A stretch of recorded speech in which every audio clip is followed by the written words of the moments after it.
Hi, I'm Scott Wyatt, the service manager here at Coatings Hub, and these are the operating instructions for a G32.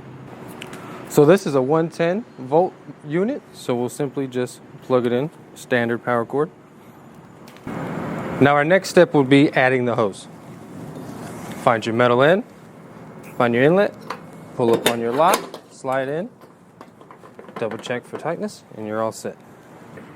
So our next step is going to be attaching the wand to the hose.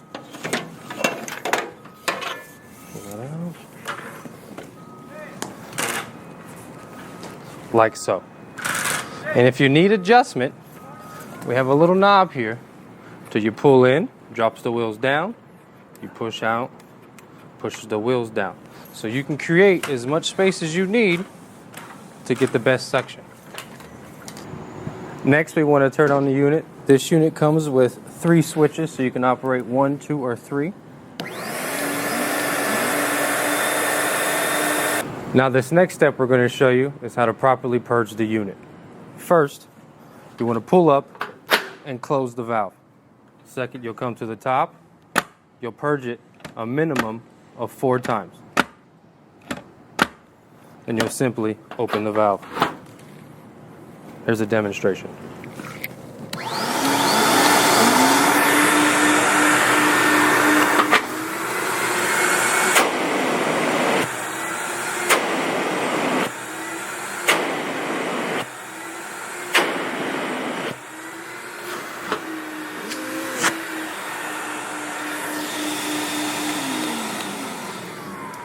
And for our next step, we're going to show you how to change the longgo packs.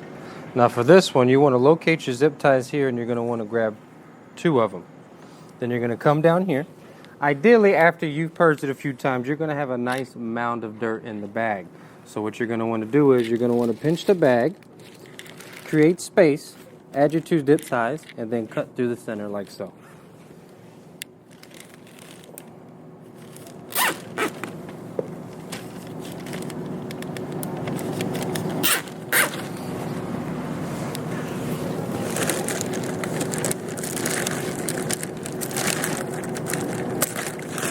That'll be full of dust. Give it a nice tug, and now you're good to go. Now this next step is going to be for locking the front caster wheels for travel. You simply come here, press down on the locking mechanism, and she's good to go.